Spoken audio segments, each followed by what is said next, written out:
couldn't bring myself to do it. I split the money between the two.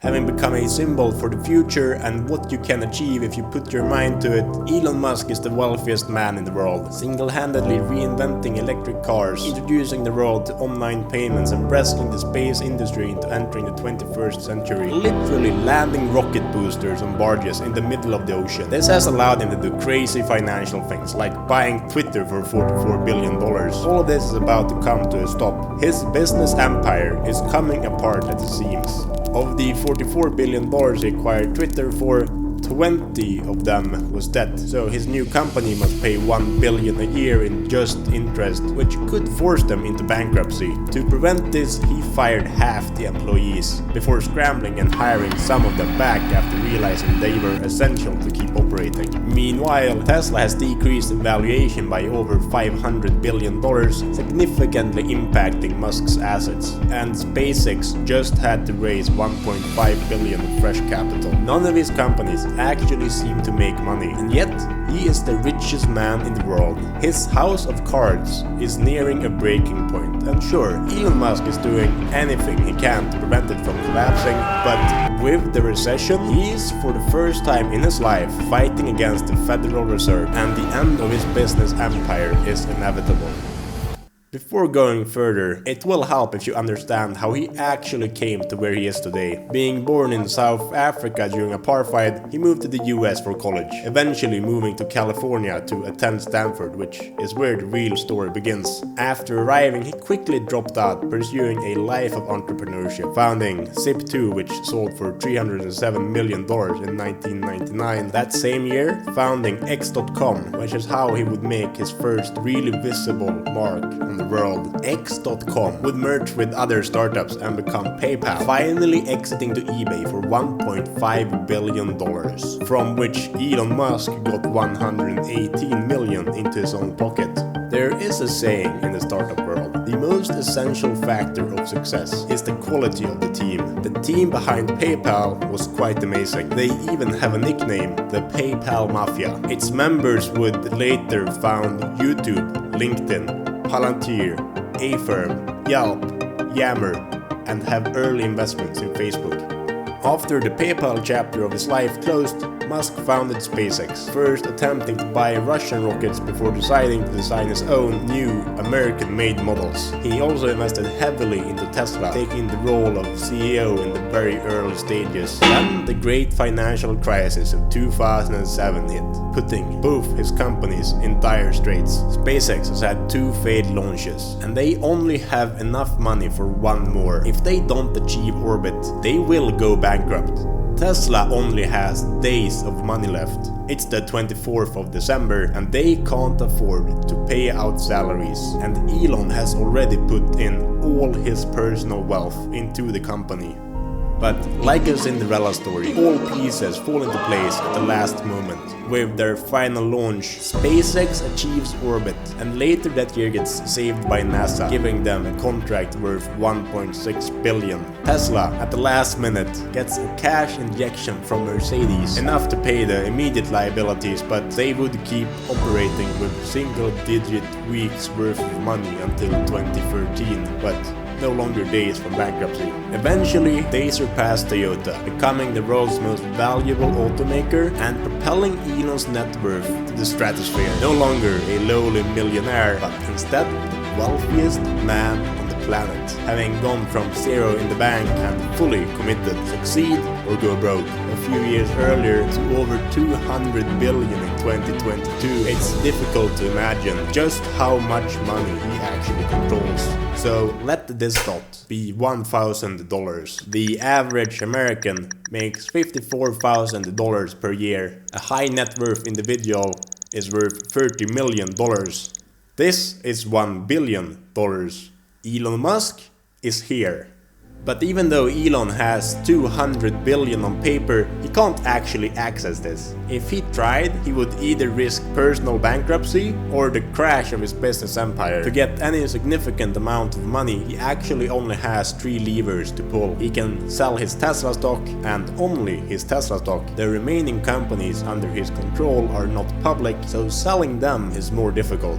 He can load a company he owns or acquires by leveraging it with debt. This is what he did to be able to buy Twitter, but there he is not personally liable for the money. He can simply put the company in bankruptcy and nothing happens to his own wealth. And finally, he can also take a personal loan against the stock he owns. This is that he is personally liable for and could technically force him into personal bankruptcy. That is, if he can't repay it. And the thing is, he can only really use Tesla as leverage because this is the only public company. So every way for him to get money is directly or indirectly tied to the value of his stock. For getting money short term, one stock in particular, Tesla. Sure, he could sell SpaceX or Twitter stock on the private market, but a potential buyer is going to want to do a lot of due diligence before finalizing the purchase, potentially taking months. So he is completely under the influence of Tesla and the stock market's approval of him and his company, because he has no other way of getting money.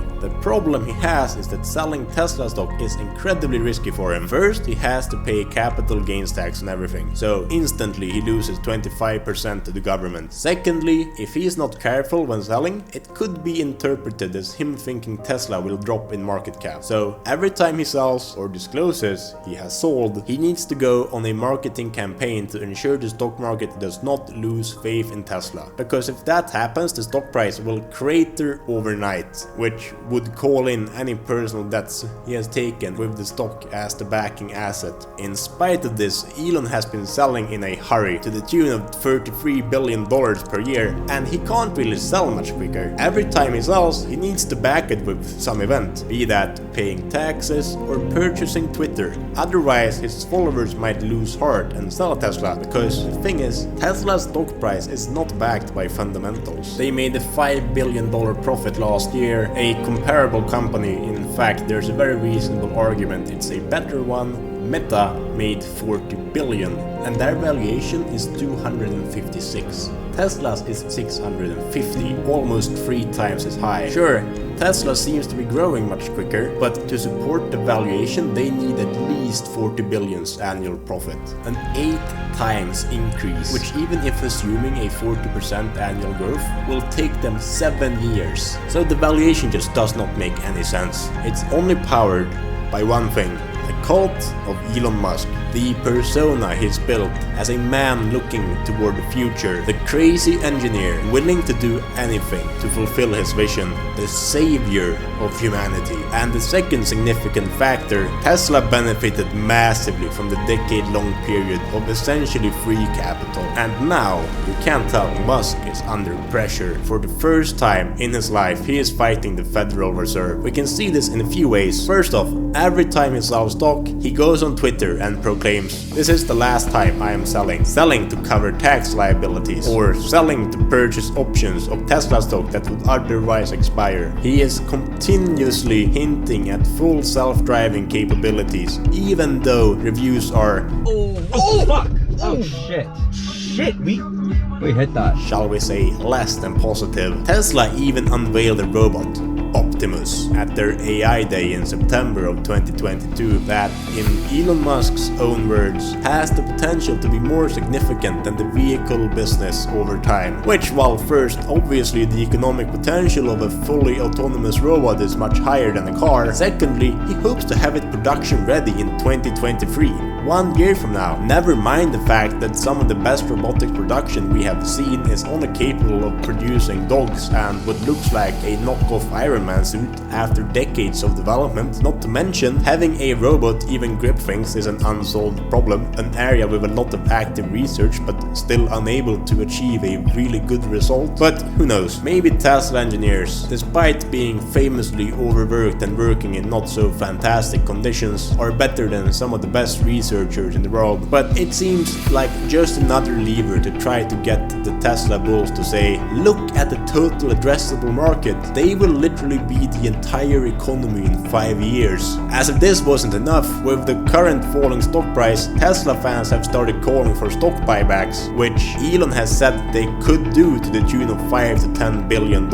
Now, generally, companies do buybacks or dividends when they believe the investors could get a better return on their money money than the company can get. You can only invest so much in manufacturing, research and marketing before you start getting seriously diminishing returns. So he's basically saying that Tesla can't invest the extra 5 to 10 billion. Mind you, this is a rapidly expanding auto manufacturer, cutting-edge self-driving research institute, cutting-edge robot manufacturing and research institute, and also an energy company that will supposedly dominate the energy market sometime soon. And their current revenues are 50 billion a year, but apparently there's no use to invest that extra money anywhere in the company. 20% of their annual revenues. He's saying he doesn't think Tesla can accelerate any more than they currently are. But all that is just smoke and mirrors. Today, Elon Musk is a salesman and he is selling Tesla stock. It is the only way he has access to money, and he needs the stock price to stay high. And in his fight with the Fed, will try more and more desperate tactics. But it's a fight he will inevitably lose, and despite what he promises, Tesla's stock price is bound to drop, which will make Elon's debt come into question by lenders, and this could have cascading effects on the rest of his companies. So Tesla is the cornerstone his empire is built from, without which the rest of his house of cards will come crashing down. That's the end of the video. I just want to say, even though I have been very negative against them, I do love Teslas. They are amazing to drive, and without Elon Musk, I don't think we'd be where we are in the road to electric cars or in any space stuff either. So I hope you enjoyed the video. If you did, please like and subscribe, and thank you for watching.